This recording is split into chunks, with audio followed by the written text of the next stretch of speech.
Welcome everyone to David Dudley Outdoors, and yes, this is part 4 of a forward-facing snagging scenarios series. I think this has been one of the funnest series I've ever done. Basically, large in part due to your comments. Your comments have been phenomenal and some incredible suggestions that have been coming through of basically how you would restructure rules, how you would restructure rules dealing with forward-facing sonar. Because as an angler, you don't ever want to get disqualified. You don't ever want to break a rule. And if you do break a rule, that you want to know why you broke the rule. And I think there is a lot of gray in rules now with forward-facing sonar. And I think a lot of these comments that you guys are making need to tighten some stuff up. So we're just generalizing rule scenarios to make us think of, hey, well, wow, if this comes up, how do I make this rule applicable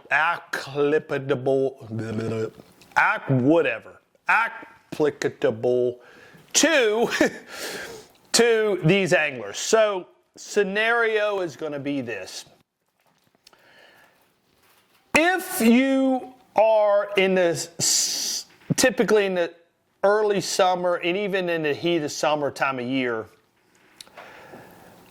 you're going to come across what they call Wolfpack Bass. If you're not familiar with what a Wolfpack Bass is basically a bunch of bass gangsters that are out cruising the bank, and typically they're in this deep of water. They're cruising around and they got a bad attitude.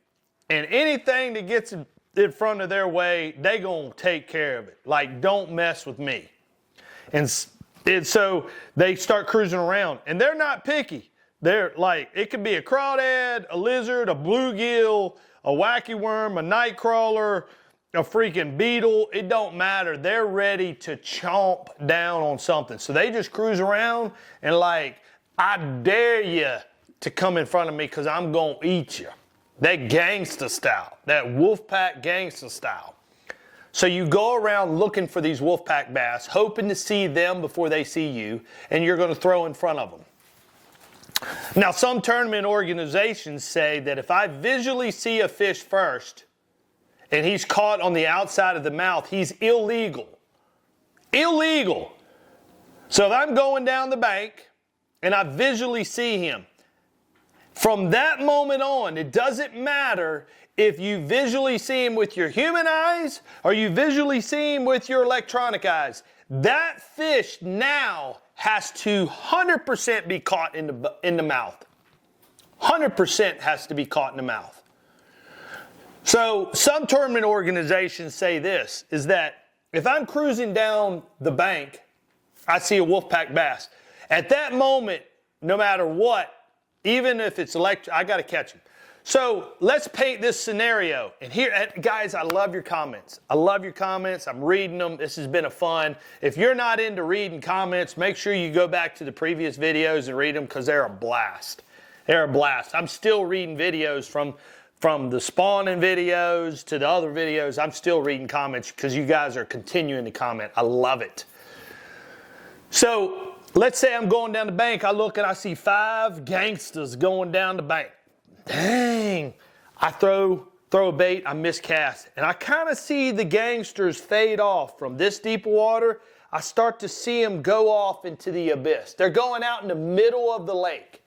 And I'm like, man, where did they go? Where did they go?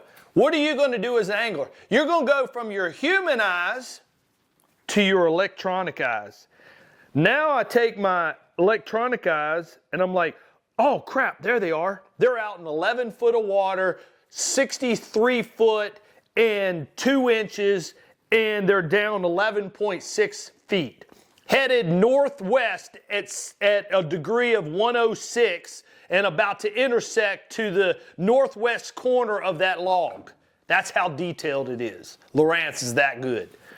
But, so I make a cast with a wacky worm way out there. I see him come up, they bite my wacky worm. I'm visually seeing it on my electronics.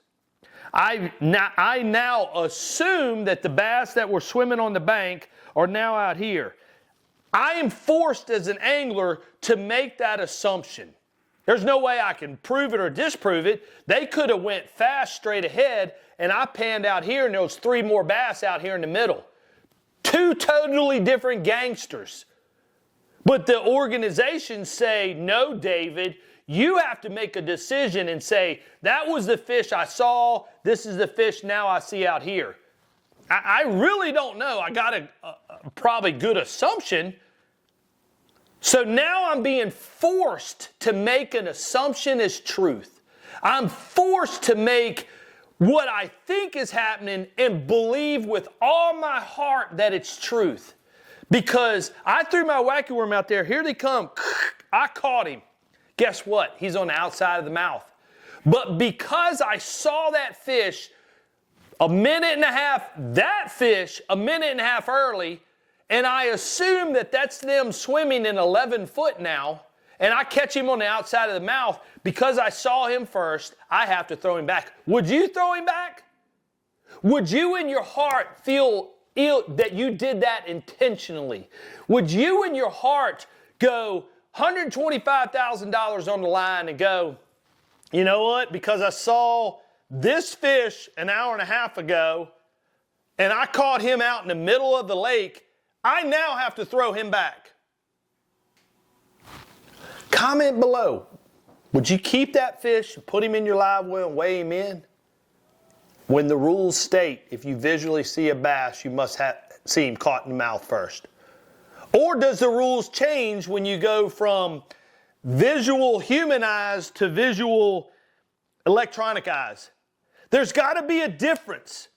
If using your electronic eyes, what rule would you have? If using your human eyes, what rule would you have?